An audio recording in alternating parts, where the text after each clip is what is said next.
welcome back to my channel. My name is Alice Naodu. If you're new here, thank you for coming. Don't forget to subscribe to my channel, to like this video, and to leave me a comment. If you're old, thank you for coming back. It means a lot. If you watched my last episode, you know what this video is about. If you didn't, you might want to go back to watch it so that you can have a better understanding of what I'm going to be talking about. If you did and you are here right now, thank you. Right on track. Let's get right into the video. So on today's episode, I'm going to be talking about my experiences with guys in 2020. The first guy, let's name him Adam, right? That's not his real name, obviously, but let's call him Adam. Adam was 24. Usually when it comes to guys, I usually go for late 20s, early 30s, but for Adam, I made an exception. Do I regret it? No, I do not. Will I do it again? No, I wouldn't. Yeah, Adam and I went to the same school. We were guys, no, we're not guys in school, we're just like hello, hi, thereabout kind of guys. Then in December 2019, we started talking on Twitter. In January 2020, we kind of let our intentions known with each other. Is that right? With each other, sharp. He knew I liked him, I knew he liked me. We started to hang out a lot, we started to see each other, you know, that kind of thing.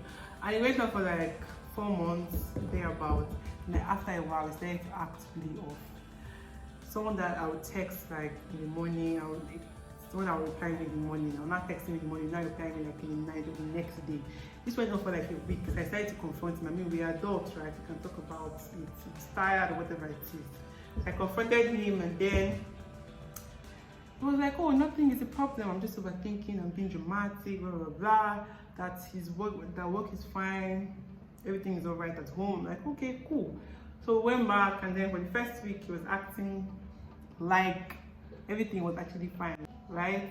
After a while, he went back off again. I would talk, he would come back, I would not talk, he would not go back. Started playing games, and I really wasn't in the mood for all that because I don't have that kind of strength. So I decided to talk to somebody about it, my friend, and then she was like, you know what, just cut him off. When they say cut him off, they usually make it sound as if it's easy, but honestly, when you like somebody, it's not that easy to just cut the person off. But after a while, another person decided that, you know what, I'm actually going to cut him off. So I didn't block him or anything like that. I just told him that, you know what, I'm not really into whatever it is we're inside, because we're not really in a relationship. We're not, I don't know what we were doing, honestly. We're trying inside something together. And I told him that, you know what, I want to remove myself from it because I'm no longer interested in whatever it is we were doing. He went back to like, oh no, that I was just being dramatic, he's not acting anyway, it was just me. I'm like, uncle, I'm not a child, I know what's happening, I'm really not interested anymore. He said, okay, we now went back to being guys. Are we still guys? No, we're not. We shall went back to being guys that time. So the next guy on the list, let's call him Fidelis. Fidelis, late 20s, perfect, mature, knew what he was doing, had common sense. You might feel like, oh, common sense is common, but it actually is not. It is not.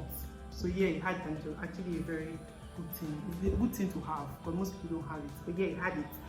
So yeah, this one was actually my fault. I won like 100, should I say 100%? Yeah, 100% was my fault, right? We started off really nice. We started off really nice. It was pretty cool. Everything was going well until I started to catch feelings. Me and my sister, I started to catch feelings. He said he had feelings, and I caught the feelings. Then we started had feelings. But at that point, I realized that I wasn't emotionally mature enough to handle the emotions. I couldn't imagine myself being vulnerable with somebody. So I started to remove myself from it. I started to just cut it off, cut him off without even communicating. Oh, this is how I did bad, actually, very, very bad. Then after a while, I started to what didn't deserve what I was doing. I started to let him know that, oh, I don't feel like I'm ready to be in this whole feeling thing with anybody. Then he was like, okay, that's cool. I handled it very well, actually, and we're still friends now. You see, older men. Anyway, the third guy. I'm kind of rushing this because the story is long, so let's just try to get around it quickly.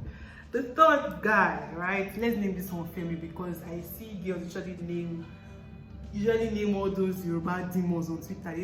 Their names are always Femi or something. Let's just name this one Femi. Femi was 36, perfect, right? Perfect. Is it perfect? I say early 30s. 36, is it early? He's sharp there. So sharp perfect. Cool too. He had common sense, mature, you know, seeing well for himself. Pretty cool, right? We met at a party. I met Femi at a party. And we kind of just hit it up really, really well. You know, we're communicating properly, everything was going well, it seemed pretty cool. Then I started to do my FBI research on social media, and I realized that he had done introduction, meaning he was getting prepared to marry a woman, right? So I hit him and I'm like, uncle, I ain't the one that is getting married on Instagram because I saw your picture with somebody that you put as the introduction. And I said that, oh no, that they were supposed to get married, but she cheated on him, so they're no longer together and it's nothing that serious anymore. I'm like, oh, so if I've broken up, he said yes. Like, okay, perfect, you can kick it off, Abby. We can share continue from where we stopped before I reached out to you. I said, okay. Now continue like I didn't see anything, we're going on well, everything was pretty cool. Then I think this went on for like, let me say 3 months thereabout. Then after a while of, you know, already catching things and everything, the fourth month, I think, 4th month or 5th month, guess what I saw on Instagram one morning? Hashtag Femi, his name is not Femi, obviously. Femi wears this babe that I saw on introduction picture. I see, it's not this uncle that is getting married. I thought he's texting me again, uncle, are you the one that's getting married? I started to act shocked. I'm like, is you, Abby, you're the one that's getting married on social media? Abby, you're the one that's getting married. It's really life actually. Right? He said yes, that his family decided to talk to her, and I decided to get married, but it's nothing so serious. Marriage is not serious. I'm like, wow, let's so you're saying that you're getting married and you're acting shocked. Who is supposed to be shocked? It's not me. He was just like, oh, that is very sorry about it, that he didn't mean to get. I'm like, you know what, you can't apologize for getting married. That girl deserves better, right? I'm just like, you know what, peace. Enjoy your marriage. It's not me, I don't need to say that. So that means we have come to the end of this episode. If you know your name, sorry, you did not make it to the list. I'm very sorry about that. Okay, of course you cannot hear your name because I did not call your name, but of course you hear by the description it's you, right? If you didn't make it to the list, sorry. Till next time, don't forget to subscribe. Bye.